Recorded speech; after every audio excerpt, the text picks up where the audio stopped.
আসসালামু আলাইকুম, welcome back to my channel Afia's cooking easy recipes. আমার আজকের রেসিপি বিফ বিরিয়ানি, যেটা আমি প্যাকেট মশলা দিয়ে খুবই সহজভাবে আপনাদেরকে করে দেখাবো। আশা করছি যারা নতুন তাদের অনেক ভালো লাগবে এবং যারা ব্যাচেলর আছেন তাদেরও অনেক উপকারে আসবে। আজকের রেসিপিটা ভালো লাগলে অবশ্যই ভিডিওতে একটি লাইক করে দিবেন, পাশাপাশি আমার চ্যানেলটিকে সাবস্ক্রাইব করবেন।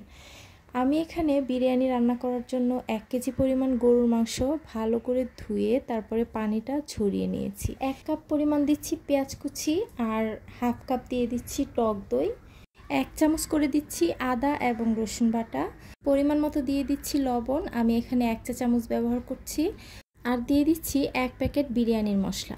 1 প্যাকেট বিরিয়ানির মশলার পুরোটাই আমি দিয়ে দিচ্ছি। এখানে আমি 1 কেজি মাংসের সাথে 1 প্যাকেট মশলা ব্যবহার করছি।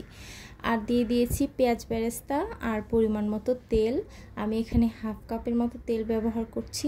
এবারে হাত দিয়ে সব কিছু খুব ভালো করে মেখে নিতে হবে। মাখা হয়ে গেলে আমি এতে হাফ কাপের মতো পানি দিয়ে দিব, দিয়ে আবারও ভালো করে মিশিয়ে তারপর চুলায় বসিয়ে দিব। চুলায় বসিয়ে তারপরে প্রথমে চুলার আঁচটা বাড়িয়ে 10 মিনিট রান্না করব। 10 মিনিট পরে চুলার আঁচ কমিয়ে এটাকে আমি 1 ঘন্টা রান্না করে নেব। মাঝে মধ্যে নেড়ে দিতে হবে যাতে নিচে লেগে না যায়। আর এভাবে চুলার আঁচ মিডিয়ামে রেখে মিডিয়াম থেকে একটু কমিয়ে তারপরে বসিয়ে রাখতে হবে। যেই পানি আছে সেই পানি দিয়েই কিন্তু মাংসটা রান্না হবে, তাই অবশ্যই চুলার আঁচ কমিয়ে রাখতে হবে এবং খেয়াল রাখতে হবে। এদিকে আমি 4-5টা ছোট ছোট আলু নিয়ে ছিলে তারপরে ভালো করে ধুয়ে লবণ মাখিয়ে একপাশে রেখে দিচ্ছি। আর আমি চাল নিয়ে নিয়েছি হাফ কেজি থেকে একটু বেশি। চালগুলোকে খুবই ভালোভাবে ধুয়ে নিতে হবে। যতক্ষণ দেখতে পারবেন যে এরকম পরিষ্কার পানি না বের হচ্ছে ততক্ষণ চালটাকে কিন্তু ভালো করে ধুয়ে রাখতে হবে। তারপরে ধুয়ে আমি 10 মিনিটের জন্য এই চালটাকে ভিজিয়ে রেখে দিচ্ছি। এদিকে আমার মাংসটাও হয়ে গেছে। 1 ঘন্টা পরে আমি ঢাকনা উঠিয়ে আবারও আপনাদেরকে দেখিয়ে দিচ্ছি। 1 ঘন্টা পরে যখন দেখতে পারবেন এরকম মাখা মাখা ঝোলে রান্নাটা হয়ে গেছে আর মাংসটাও সিদ্ধ হয়ে গেছে, তখন চুলা থেকে মাংসটা নামিয়ে নিতে হবে। আর এবার আমি দ্বিতীয় ধাপে চলে যাচ্ছি বিরিয়ানি রান্নার। বিরিয়ানিটা রান্না করার জন্য চুলায় আমি বড় একটা হাঁড়ি বসিয়ে দিয়েছি আর পরিমাণ মতো তেল দিয়ে দিয়েছি। এরপর যে আলুগুলোকে আমি লবণ মেখে রেখেছিলাম সেই আলুগুলো দিয়ে নেড়ে চেড়ে তারপরে ঢাকনা দিয়ে ঢেকে দিয়েছি।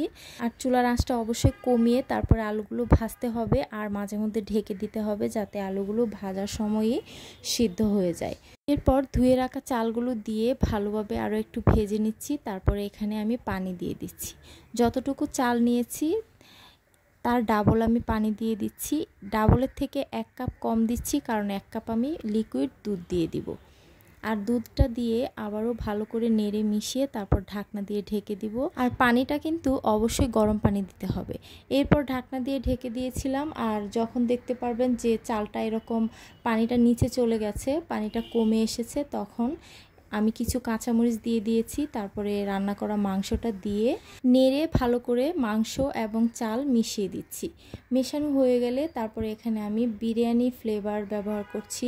এটা বিরিয়ানি সেন্ট আমি সামান্য একটু দিয়ে দিয়েছি, না দিলেও চলবে, কোনো সমস্যা নেই। আর হাফ চা চামচ দিয়ে দিয়েছি কেওড়া জল দিয়ে ঢাকনা দিয়ে ঢেকে আমি প্রায় 20 মিনিটের মতো দমে রেখে দিয়েছিলাম। আর দমে রাখার সময় চুলার আঁচ অবশ্যই একদম কমিয়ে রাখতে হবে। 20 মিনিট পরে ঢাকনা উঠিয়ে আবারও একটু উল্টে পাল্টে এবার আমি সার্ভ করে নিচ্ছি। দেখতেই পাচ্ছেন বিরিয়ানিটা কত লোভনীয় হয়েছে আর অনেক বেশি টেস্টিও হয়েছে খেতে। এভাবে প্যাকেট মশলা দিয়ে আপনারাও বিরিয়ানি রান্না করে দেখবেন। বিরিয়ানি এভাবে রান্না করলে প্যাকেট মশলাও অনেক বেশি টেস্টি হয়।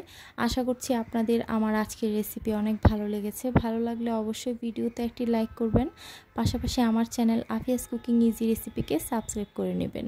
আজকে তাহলে এ পর্যন্তই, আবারও দেখা হবে ইনশাল্লাহ নতুন কোনো রেসিপি নিয়ে। আল্লাহ হাফেজ।